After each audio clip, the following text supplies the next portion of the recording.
Bueno, buenos días. Hoy vamos a darle la presentación del proyecto final de clínica de factores de riesgo presentado por Jimmy Alexander Vela Mendieta, el que les habla. Entonces vamos a hablar un poco de nuestro paciente, vamos a darle una breve descripción. Vamos a hablar de que es un paciente masculino de 20 años de edad. Paciente refiere a una consulta donde se observan varios aspectos frente a su salud oral y general. Se evidencia que ha tenido malos hábitos desde la niñez, pero los ha ido modificando con el paso del tiempo. Además, se evidencia que ha tenido tratamientos realizados como restauraciones, ortodoncia y el diagnóstico. Y podemos hablar de que en una anamnesis anterior se le diagnosticó el síndrome del sollozo, enánimo radicular y vitiligo. Además podemos hablar de que el paciente refiere piel morena, sin presencia de traumatismos, pigmentaciones en la piel. Su estado general es de consistencia somnolienta, presentaba un estado general, peso adecuado, aseo personal adecuado y presencia erguida del paciente. Podemos hablar de que es un paciente totalmente sano, sin problemas hereditarios. Además podemos decir de que es un paciente que no tiene afecciones. Además de eso, se encuentra muy bien, no presenta enfermedades sistémicas y vamos ahora a hablar de los hallazgos radiográficos. Podemos hablar de que analizamos las diferentes 5 zonas de la cavidad, mirando que en la parte de los incisivos, tanto superiores como inferiores, presentó enanismo radicular, donde se observa en la radiografía. Podemos también indicar de que esto fue por el tratamiento de ortodoncia que él realizó. También hablamos de que se encuentra en la radiografía una cordal, el cual ya fue retirada en un tratamiento de, de exodoncia de tercer molar. Podemos hablar de que tiene un tabique nasal desviado hacia la derecha y además podemos observar diferentes restauraciones. Observamos diferentes obturaciones en la parte de molares, zonas radio opacas asociadas a restauración, y podemos observar diferentes partes de resina en nivel de los incisivos inferiores, tanto laterales como centrales. Esto por el tratamiento de retenedores. Se les dejó ahí prácticamente unas resinas, las cuales no se le retiraron al paciente. Seguimos ahora hablando del odontograma. Podemos hablar de que, digamos, principalmente tuvimos diferentes casos de ICDAS tipo 3, tanto activos como inactivos. Es- Esto se debe a que observamos microcavidades presentes, pero podemos hablar de que el paciente con un buen tratamiento ha ido inactivando estas lesiones. También podemos observar lesiones ICDAS tipo 2, también en zona de premolares y molar. Estas se observaron frecuentemente por diferentes manchas opacas, opacas, con diferente coloración. Además de eso, podemos observar también la parte de diferentes resinas mal obturadas en parte del 15, 24 y 25, además de la colocación de resinas en parte de los incisivos centrales como en parte de los incisivos inferiores, tanto lateral como central. Además que nos encontramos con diferentes hipomineralizaciones, en donde al ser diferentes casos podemos hablar de hipomineralización, pero al como ser tantos ya podemos dar el diagnóstico como fluorosis dental, dándonos así el diagnóstico del caso y observando las lesiones inactivas y activas que presenta en la cavidad bucal. Ya ahora vamos a seguir al siguiente paso. Ya ahora vamos a seguir a pasar a los factores de riesgo, de cómo se lo analizamos al paciente y de lo que pudimos sacar de la anamnesis.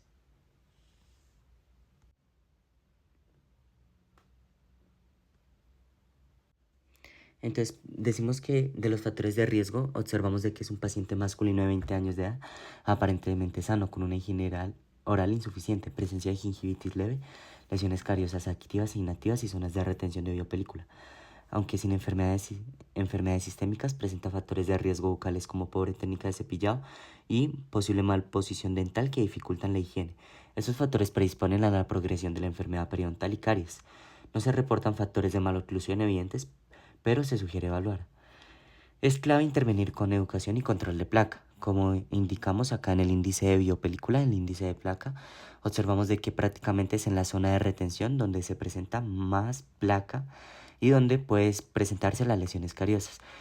Aparte de eso, el seguimiento de su condición actual puede impactar en su bienestar general.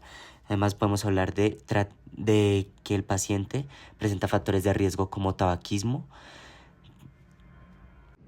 además de presentar onicofagia y olicofagia, que son los hábitos parafuncionales de morderse los labios y de morder objetos, ya sea esferos o demás cosas, o como morderse las uñas. El principal factor de riesgo grave, podemos hablar del tabaquismo, ya que el paciente vapea demasiado. Esto nos lo indicó para fiestas y para desestresarse por el estrés académico. Pero entonces encontramos este factor de riesgo con posible asociación a enfermedades tanto periodontales como una alteración en la microbiota de la cavidad oral. Ya siguiendo con el Ya siguiendo con lo que nos indicó el paciente, observamos de que debe mejorar su rutina de higiene oral para lograr prevenir y poder disminuir la inflamación. Siguiendo con los factores de riesgo, se le realizó al paciente el índice O'Leary, donde obtuvimos de 18 superficies un total de número de caras de 133 después de realizar la profilaxis, dándonos un porcentaje de 13.53%, un porcentaje aceptable, lo cual nos indica que el paciente realiza una buena rutina de higiene oral, además de que se le recomienda usar hilo dental para zonas interproximales, además de reforzar caras vestibulares, donde se venció biopelícula y presenta un riesgo bajo a presentar lesiones cariosas o periodontales. Pero también podemos hablar de que nos dio un porcentaje de que no nos va a afectar demasiado la cavidad, pero igualmente tiene lesiones que ya han venido siendo tratadas. Entonces se busca que se refuerce su rutina oral por medio de uso de hilo dental y enjuague bucales. Esto para reducir la presencia de lesiones periodontales, ya que presentó varia inflamación y en el último control que tuvimos se le presenció gingivitis, pero lo cual ya se tratará en la siguiente diapositiva. Ahora vamos a continuar con la siguiente diapositiva de la identificación de la fase de la historia natural de la enfermedad. Vamos a hablar de la fase patogénica, que es la fase donde presentó nuestro paciente. Pero primero que todo, para identificar la fase natural de la enfermedad debemos saber de que tenemos la fase prepatogénica, patogénica y pospatogénica. En el momento en que hicimos el periodontograma, observamos de que nos encontramos en la fase patogénica, ya que el paciente presenta signos clínicos de enfermedad de gingivitis inducida por biopelícula localizada. Eso indica que la enfermedad iniciada y se encuentra en una etapa activa con manifestaciones clínicas evidentes como inflamación gingival, enrojecimiento, posible sangrado al sondaje, etc. No se encuentra en la etapa inicial de riesgo prepatogénica ni en una etapa de secuelas permanentes postpatogénica, porque no ha llegado a esa etapa donde podemos hablar de periodontitis, pero sí podemos observar recesiones gingivales en la parte del cuadrante inferior, en el cuadrante 3, donde fue que se realizó el sondaje. Hablamos de que presenta hartos dientes con sangrado, lo cual nos da indicio de gingivitis. Además de que al momento de revisar el fenotipo, miramos un fenotipo delgado, vemos un color rojizo y vemos más que todo inflamación gingival. Entonces para esto necesitamos hacer el tratamiento que mejore su rutina de cepillado y higiene oral, además de que nosotros, por mi parte, realizo una profilaxis y se recomienda seguir las rutinas de higiene oral recomendadas en clínica. Para pasar de esa fase patogénica, mejorar la condición y después de un post-tratamiento que podamos reducir los índices de inflamación y poder controlar la enfermedad. Seguimos con los análisis de determinantes sociales de la salud del modelo OMS clasificación en estructurales e intermedios. Los determinantes estructurales colocan al paciente en una posición privilegiada para prevenir las enfermedades, como lo hablamos de la fase prepatogénica, ya que cuenta con los recursos y el conocimiento para mantener una buena salud. Él nos comentaba que también la madre de él es odontóloga, entonces siempre ha tenido esos cuidados, más por el descuido de él es que ha tenido sus problemas. Sin embargo, los determinantes intermedios, especialmente los factores proximales, como el cuidado diario de la higiene bucal, son los que han fallado parcialmente, permitiendo que el paciente entre en la fase patogénica de la historia natural de la gingivitis. Esto demuestra principalmente que incluso en los contextos socioeconómicos altos de la enfermedad puede desarrollarse si no hay un autocuidado constante y adecuado. Él nos cuenta que es de un estrato medio alto, entonces tiene la posibilidad de acceder a servicios de salud, de acceder a servicios como lo de las higienes. Aparte de eso, su ocupación es de estudiante, entonces sabemos de que estudia en una prestigiosa universidad. También otro que podemos decir es que en la fase patogénica demostramos que tiene gingivitis, pero entonces debemos saber los componentes estructurales donde vemos que el desconocimiento y zafarse de diferentes factores como lo de la rutina de higiene y rutinas orales lo ha hecho progresar en la enfermedad. Ha hecho progresar una enfermedad de que principalmente debemos controlar, ya que puede agravarse teniendo problemas o consecuencias como una periodontitis. Periodontitis que ya podemos tener una presecuela, donde podemos tener mayor parte de recesiones y sobre todo tener exposiciones y tener que hacer cirugías parcialmente para terminar con la actividad. Por eso se le recomienda el cuidado. Ya siguiendo con las análisis de políticas públicas relacionadas con la salud bucal y su influencia con el paciente, sabemos que aunque el paciente tiene un buen nivel socioeconómico y educativo, las políticas públicas en salud bucal refuerzan su acceso a una atención integral y oportuna, promueven la prevención de enfermedades como la gingivitis y mejoran su entorno de cuidado. Estas políticas también cabe resaltar de que no solo benefician a las poblaciones vulnerables, sino que también garantizan que toda la población, independientemente de su estatus, tenga un marco institucional y normativo que respalde el cuidado continuo de la salud bucal. Esto lo podemos hablar como la Ley 100 que salió en Colombia. Esta principalmente es que todos podamos acceder al sistema de salud, aparte de que con la promoción, prevención que tiene nuestro país, podemos hablar de que nuestro paciente puede ser esos factores para mejorar su tema de salud oral, ya que principalmente es por el descuido parcialmente que ha ido progresando la enfermedad, ya que el gobierno nos puede dar una mano en términos de políticas públicas de la salud, ya que pueden promover, desde un estadio como la gingivitis, políticas de salud donde podamos mejorar e ir tratando la enfermedad, que es lo que buscamos nosotros como odontólogos, que entonces llevar un tratamiento adecuado, de saber de cómo llevarlo a él, porque principalmente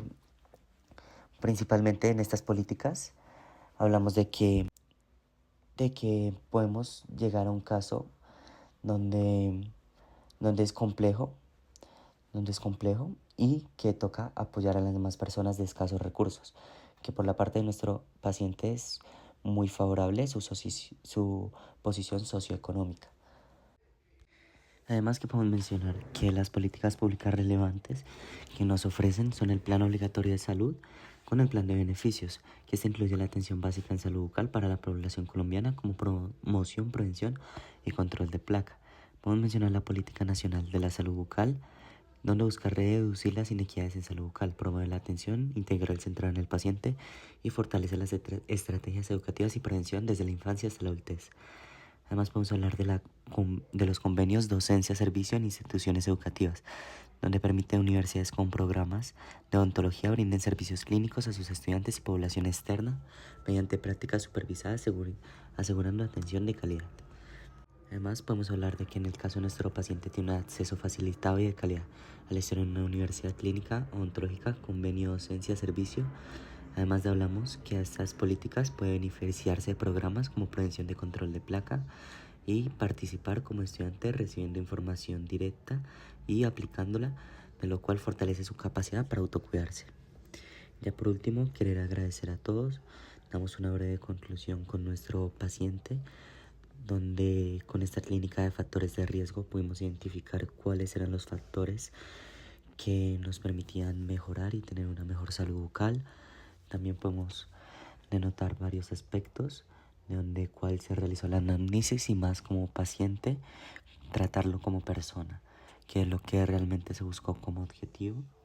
Y ya por terminar, agradecer, agradecer la práctica que se realizó, donde se pudo llegar a hacer periodontograma, ontograma, profilaxis, dar apoyo, escuchar al paciente, identificar factores que no parecía tener, mirar más allá de una historia clínica, más allá de las preguntas observadas, poder identificar qué era lo que verdaderamente estaba pasando. Y con eso concluir todo lo que se demostró en la presentación y con eso ya terminar. Muchísimas gracias y con esto concluimos. Bueno, buenos días. Hoy vamos a darle la presentación, el proyecto final de clínica de factores de riesgo presentado por Jimmy Alexander Vela Mendieta, el que les habla. Entonces vamos a hablar un poco de nuestro paciente, vamos a darle una breve descripción. Vamos a hablar de que es un paciente masculino.